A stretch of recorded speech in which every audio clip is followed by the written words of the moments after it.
Persiguiendo el Jade, capítulo 131. Tan Peiyi ya se sentía profundamente culpable por la muerte de Jin Jingwan, aunque no deseaba verse involucrado con la facción Li. Al oír sus exigencias de que Wei Yan rindiera cuenta, se arrodilló de inmediato y con un gesto de sus túnicas exclamó: «Este general también implora a su majestad que investigue a fondo la complicidad del ministro Wei con los rebeldes, para que se haga justicia a los soldados que luchan en el frente y al pueblo del reino». Una vez que Tenpei se arrodilló, los oficiales militares que lo habían acompañado al salón Golden Luan para recibir felicitaciones naturalmente hicieron lo mismo. Chen apoyó el codo en el reposabrazos del trono del dragón y presionándose la sien con una expresión visiblemente disgustada. «¿Qué significa esto? ¿Acaso ya aprendieron a presionar a su emperador?» Gran Tutor Li, sosteniendo su tablilla ceremonial con el cabello y la barba blancas caídos, dijo con voz ronca: «No nos atrevemos, Majestad, pero ¿cómo podemos apaciguar la alma de los leales que yacen bajo los manantiales si los traidores quedan impunes y las quejas sin resolver? Si este ministro no protesta, no seré digno de vestir estas vestiduras oficiales ni de recibir el estipendio de su Majestad. Mejor retirarme y regresar a mi ciudad natal». Fan Chanyu observó la delgada espalda del tutor Li.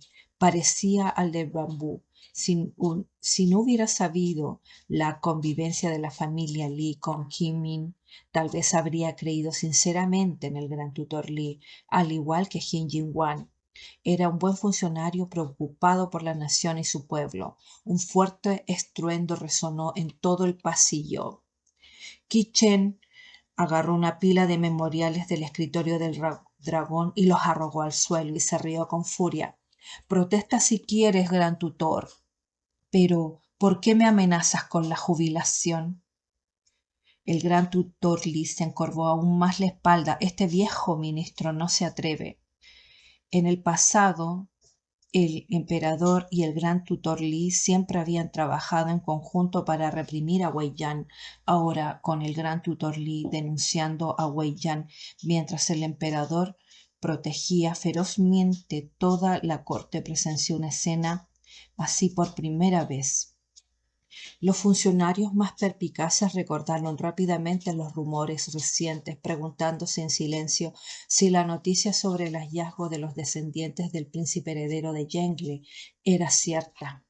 La facción Wei, que hasta entonces había permanecido en silencio, percibió la postura del emperador inmediatamente y dio un paso al frente. El primer ministro ha trabajado incansablemente durante años, agotándose por el reino del Gran Jin. Ahora, exhausto por el trabajo, está postrado en cama en su casa, y es así como lo calumnian. La facción Li replicó airadamente: «Fue el hombre recomendado por el ministro al ejército quien permitió la fuga de los rebeldes de Chonzhou. Casi nos cuesta Lun Chen, el asesor rebelde capturado también, testificó que Wei Yan en efecto conspiró con ellos. Con testigos y pruebas presentes, ¿qué más hay que discutir?» Lu Dayi era vanidoso que actuaba sin órdenes y cayó en la trampa de los rebeldes. A lo sumo, el primer ministro es culpable de juzgar mal a las personas, y aún así pretenden acusarlo de conspirar con los rebeldes. ¿Qué vileza tienen? ¿Cómo pueden confiar en las palabras de un asesor rebelde? ¿Y si esto es un plan de los rebeldes para sembrar discordia? Todas sus palabras ingeniosas no significaban nada. La evidencia era irrefutable. ¿Te niegas a ceder hasta que veas el ataúd? Las dos facciones en el salón discutían acaloradamente. Sus gritos casi escalaron a convertirse en golpes físicos. Chen, aparentemente acojado por un fuerte dolor de cabeza debido al ruido, y gritó: «¡Basta!». Los funcionarios que estaban discutiendo a punto de remangarse para pelear se contuvieron de inmediato y volvieron a sus puestos, sosteniendo sus tablillas. La expresión de Chen era sombría. ¿Qué clase de espectáculo era este? ¿Acaso confunden el Salón Dorado de Luan con un mercado? Los ministros se inclinaron la cabeza. Ninguno se atrevió a pronunciar una palabra más. Quichen se presionó la sien palpitante y declaró: todos los testigos en el caso de conspiración de Wei Yan con los rebeldes serán detenidos temporalmente ante el Tribunal de Revisión y sometidos a un juicio conjunto por los tres tribunales supremos. Tribunal disuelto. Dicho esto, Chen agitó sus mangas y salió del salón a grandes zancadas. El eunuco que atendía el trono gritó con voz estridente: «¡Se levanta la sesión!», antes de apresurarse tras el emperador. Los funcionarios civiles y militares que se encontraban abajo se arrodillaron hacia el ahora vacío trono del dragón y corearon: «¡Larga vida a su majestad! 10.000 años, 10.000 veces 10.000 años». Fan Chanyu se levantó junto con los demás funcionarios de la corte, frunciendo el ceño mientras miraba el trono del dragón dorado lacado que coronaba el gran salón. ¿Se desarrolló sin problemas el juicio de Wei Yan? Fuera del salón, el semblante del gran tutor Li era sombrío. Su hijo mayor lo seguía de cerca y susurró: «¿Acaso su majestad ha recurrido de nuevo a Wei Yan en busca de protección?». Tras haber sido maestro de Chen durante más de una década, el gran tutor Li comprendía a este emperador, que había sido forzado a ascender al trono siendo niño. Mejor que nadie negó con la cabeza: «No es la primera vez que hace esto». Cuando Chen ascendió al trono era apenas un niño. Si bien los funcionarios de la corte veneraban públicamente, nadie sentía verdadero respeto por el joven e indefenso emperador. Para asegurar su posición, Chen había obedecido todas las órdenes de Wei Yan. A medida que crecía se daba cuenta de que no era más que un emperador títere y comenzó a acercarse al gran tutor Li en un intento de arrebatarle el poder a Wei Yan. Quizás fue precisamente porque nunca había ostentado la autoridad imperial que Chen ya no toleraba que nadie compartiera el poder con él. Se había impacientado demasiado, incluso antes de la caída de Wei Yan. Ya había empezado a protegerse de la familia Li a cada paso, lo que finalmente los obligó a aliarse con Kimin. Solo entonces el pánico se apoderó de él, forzándolo a recurrir desesperadamente a Wei Yan. Mientras Wei Yan permanecía en pie, incluso si continuaba siendo un emperador títere, el trono seguiría siendo suyo. Li Yuantin, el hijo mayor del gran tutor Li, se burló. Después de conspirar contra Wei Yan tantas veces, ¿de verdad cree que Wei Yan todavía lo protegerá? Cuando llegue el momento, ambos serán más que don nadie derrotados. El gran tutor Li se detuvo a mitad de camino y dirigió la mirada mesurada a su hijo al darse cuenta de su desliz. Li Yangting examinó rápidamente a su alrededor. Los ministros dispersaban en pequeños grupos sin que hubiera nadie cerca. Suspiró aliviado. «Recuerden», dijo el gran tutor Li con frialdad, «las palabras imprudentes invitan al desastre». Louis Jontin inclinó la cabeza en señal de reconocimiento.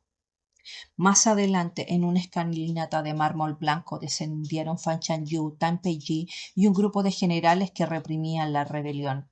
Varios funcionarios menores felicitaron a Tan Peiyee mientras el grupo caminaba y conversaba, con expresiones cuidadosamente educadas.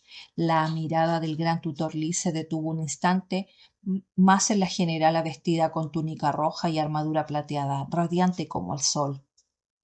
Liu Yuanting, que ya conocía la verdadera identidad de Fan Chanyu, bajó la voz: «Dicen que el marqués de Wuhan rechazó una propuesta de matrimonio imperial por esta mujer», y luego dirigió personalmente la caballería Xie para rescatarle a Lun Chen. Todo esto mientras la muerte de su padre aún lo atormentaba.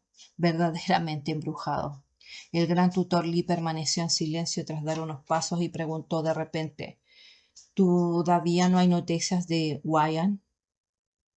Louis Yantin negó con la cabeza: «Hemos enviado más hombres a buscar». Con un murmullo evasivo, el gran tutor Li continuó avanzando. Fan Chanyu, Tan Peiyee y los demás no eran funcionarios de la capital, no tenían residencia en la ciudad. El Ministerio de Ritos dispuso que se alojaran en la oficina de presentaciones. Según los protocolos oficiales del Gran Yin, los señores regionales convocados a la capital se alojaban en la casa de huéspedes del Estado. mientras que los funcionarios provinciales se hospedaban en la oficina de presentaciones. Si bien el grupo de Fan Chanyu había recibido recompensas oficiales, aún dependía del decreto imperial si permanecían en la capital o serían reasignados. Si permanecían en la capital, el emperador les otorgaba residencias oficiales o les asignaba terrenos para una construcción privada. Si eran reasignados, se trasladaban a sus puestos provinciales. Como funcionaria de tercer rango, Fan Chanyu se le asignó un patio privado, incluso con la tía Zhao, su esposo, Shining y Bauer viviendo con ella. El espacio seguía siendo amplio. Zhao Mujian, ahora médico militar registrado, originalmente debería haber estado en el servicio del ejército de Jinzhou, pero con la guerra terminada sintió que no tenía mucho sentido su permanencia allí. Dado que Fan Chanyu se dirigía a la capital para recibir su nombramiento imperial, renunció y la acompañó en el viaje. Durante media jornada que Fan Chanyu pasó en el palacio, la pareja de ancianos acompañados por Xie Wu y Xie Kui ya habían llevado a Channin y a Baoer a dar un paseo en las bulliciosas calles de la capital. Cuando Fan Chanyu regresó y vio que los bocadillos de Channin habían comprado casi y cubrían toda la mesa redonda, antes de que pudiera regañarla, Channing, entusiasmada, comenzó a señalar todas las cosas novedosas que había visto en la calle. Hermana mayor, había hombres con barba amarilla que podían escupir fuego en la calle, y gente haciendo girar lanzas, y otros golpeándose el pecho con grandes rocas. Los ojos de Channing brillaron mientras contaba con sus dedos regordetes y casi quedándose sin dedos. Al verla tan emocionada, Fan Chanyu no pudo regañarla, simplemente le pellizcó las mejillas sonrosadas y le dijo: «Cuando salgas a jugar, no hagas travesuras ni te alejes. Quédate con la tía Zhao y el tío Xiao Wu, ¿entendido?».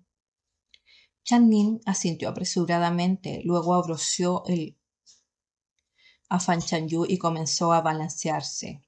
Hermana mayor, ¿cuándo tendrás tiempo? Vamos a jugar ese juego de lanzar aros. Si ganas, te puedes llevar una casa y un conejito». Fan Chanyu sonrió y preguntó: «¿Quieres criar un conejo?». Channing asintió enérgicamente. «Dale de comer hasta que esté gordo y luego dárselo al halcón». La respuesta dejó a Fan Chanyu a la vez divertida y exasperada. Cuando Xie Wu estaba con ella en el ejército, Xie Kui y Channing alimentaban al halcón Gerifalte. Más tarde, después de que Xie Wu resultara herido y se recuperara en casa, también ayudó a alimentarlo. Ambos sabían cómo entrenar halcones gerifaltes. Si Channing sobrealimentaba al ave durante el día, Xie Kui le sacaba por la noche para que pudiera volar durante más tiempo. Durante la recuperación de Fan Chanyu Lun Chen, la tía Zhao, incapaz de quedarse de brazos cruzados, compró una nidada de polluelos en el mercado para criarlos cerca del campamento de los soldados heridos, con la esperanza de alimentarlos. De vez en cuando, águilas y halcones que se abalanzaban sobre los polluelos, lo que angustiaba a la tía Zhao. Cada noche, al regresar al patio, suspiraba profundamente. Más tarde, Secui solía patrullar el campamento con un halcón gerifalte. Cuando otras aves rapaces intentaban robar los polluelos, el gerifalte las ahuyentaba, a veces arrancándole la mitad de las plumas de las alas. La tía Zhao elogió la inteligencia del halcón gerifalte y entonces lo recompensó con un montón de menudillos de pollo. Tras llegar a la capital, para no llamar la atención, ni siquiera Xie Kui y Xie Wu se atrevieron a sacar al halcón gerifalte a volar por la noche. Con la tía Zhao y Channing alimentándolo constantemente, el ave inevitablemente había engordado. Fan Chanyu comentó: «Si sigues alimentándolo así, tu halcón estará demasiado gordo para volar». La tía Zhao intervino: «Escucha, Ninian, nos alojamos en una residencia oficial aquí en la capital, sin casa propia. Criar un conejo no es práctico. Si nos vamos de la capital más adelante, es más fácil llevarse objetos inanimados, pero no animales vivos». Solo entonces Channing bajó la cabeza retorciendo sus dedos regordetes en señal de resignación. La tía Zhao y su esposo apartaron a Fan Chanyu para preguntarle sobre su audiencia con el emperador. Habiendo vivido la mayor parte de sus vidas en un pueblo fronterizo, jamás habían imaginado pisar la capital. Al enterarse de que Fan Chanyu había obtenido un alto rango, lloraron y rieron, secándose las lágrimas mientras prometían quemar ofrendas de papel para los padres de Fan Chanyu para compartir la buena noticia. Channing se agachó junto a la puerta dibujando círculos en la tierra con un pequeño palo, con los labios fruncidos mientras seguía pensando en el conejo blanco como la nieve en la jaula del vendedor. Un par de pequeñas botas bordadas aparecieron ante su vista cuando Yuba Oer se paró frente a ella y dijo: «Te ayudaré a ganar el conejo». Channing hizo un puchero con disgusto. «Ni siquiera sabes jugar a Pit-Pot. Y el tío Siekui y el tío Xiaogu se negaron a ayudarme». Yuba Oer respondió: «Dame 2 días y puedo aprender».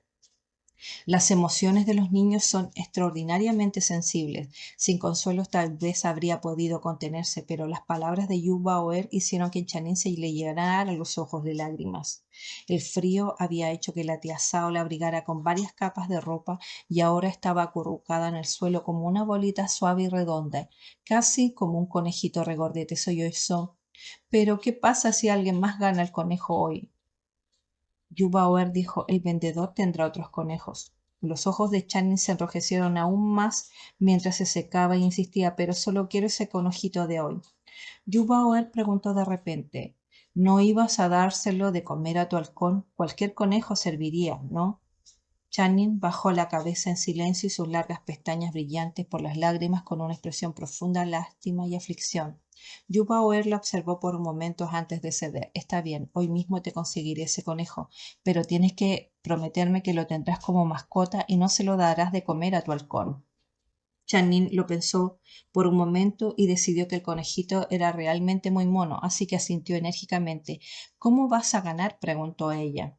«Yuba Oer, no te preocupes por eso».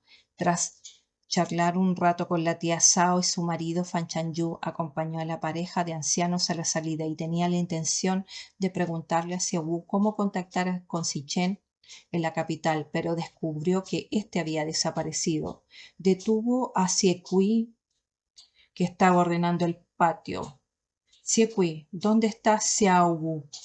Siekui se apoyó con su escoba y respondió: «El joven amo dijo que necesitaba comprar algunas cosas y le pidió al quinto hermano que lo acompañara». Dada la delicada identidad de Yu Baoer, mientras la tía Zhao y su marido seguían llamándolo Baoer, Xiaowu y Siekui se referían a él como joven amo. Preocupado por posibles percances, Fan Chanyu insistió: «¿Solo Xiaowu está con él? ¿Sabes dónde fueron?». Siekui tranquilizó rápidamente: «No se preocupe, general. El joven maestro dijo que solo visitaría las calles donde recorrieron esta mañana. El general Tam también tiene gente siguiéndolos en secreto». Fan Chanyu se relajó un poco, aunque se sentía incómoda porque Siekui se dirigiera a ella tan fácilmente como general. Murmuró: «Eso es bueno», y le preguntó: «¿Sabes dónde está ahora mismo?». Aunque no lo especificó, Siekui comprendió de inmediato a qué se refería Xichen. «El maestro entró a la capital en secreto. Todavía no hemos recibido ningún mensaje suyo. Si bien la familia Xie posee una propiedad aquí, el maestro siempre es precavido y probablemente no se quede.